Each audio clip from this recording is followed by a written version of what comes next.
Hi, I'm David. Today we're going to look at this problem. Capital F of x equals the definite integral from a to x of the cubed root of t dt. Now in this problem we're asked to find f prime of x. Well, the second fundamental theorem of calculus gives us a pretty easy way to do this. It tells us that f prime of x, well, it just equals my original function, f of t equals the cubed root of t, except since my variable of integration is x, I'm going to replace this t with an x, and it gives me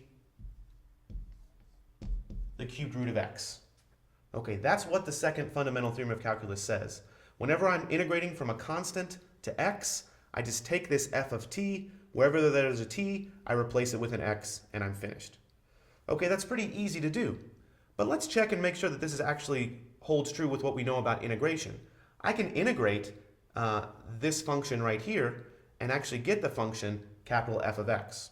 So let's do that. If I rewrote capital F of x and actually integrated, well, I could say that this is the integral from 8 to x of, well, instead of writing the cubed root of t, I'll write that as t to the 1/3. Because when I integrate, it's nice to have things in this exponential form, dt. Well, that's something I'm able to integrate. So this equals, let's see, I'm going to increase the exponent here by a power, or by 1. So t to the 1/3 plus 1 is t to the 4/3. And then I'm going to divide by that, 1 over 4/3. And I'm going to evaluate that from 8 to x. Well, 1 over 4/3 is the same as 3/4. So this is 3/4 times, well, when I plug in an x, I have x to the 4/3. And when I plug in an 8, I have an 8 to the 4/3. And that's my f of x. Now, I could simplify 8 to the 4/3, but the thing that I really care about is that this right here and this right here, these are constants. These are constants. 8 is a constant, and 8 to the 4/3 is a constant. Now, I could certainly spend time simplifying it, but I'm going to take the derivative in a minute.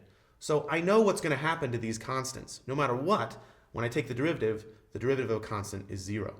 So let's see what happens when I find f prime of x. Well, 3/4 is a constant multiple, so that carries along. The derivative of the inside, well, x to the 4/3. Now I'm taking the derivative, not the antiderivative. So I bring that 4/3 down, and I reduce the exponent by 1. 4/3 minus 1 is 1/3. Should feel pretty familiar doing this because we just took the antiderivative there and we're kind of undoing that. Minus, well, the derivative of a constant is 0. The derivative of a constant is 0.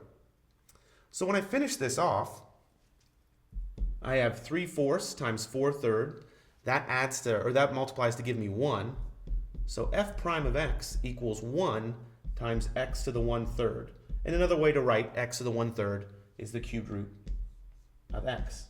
And that's exactly what I expected to get by using the second fundamental theorem of calculus. Okay, so we got what we expected to get. That's great. But I think it's worth noting here, when doing the fundamental theorem of calculus, you might have noticed that it doesn't matter what that constant is. That constant could have been a 5, it could have been a 10. As long as it's defined for the function, it doesn't matter what this constant is. And why doesn't it matter? It doesn't matter because when I take the derivative of a constant, whatever it is, that derivative is going to be 0. And because for the second fundamental theorem of calculus, I'm really only concerned with the derivative, this constant could be anything defined in the function. Thanks for watching.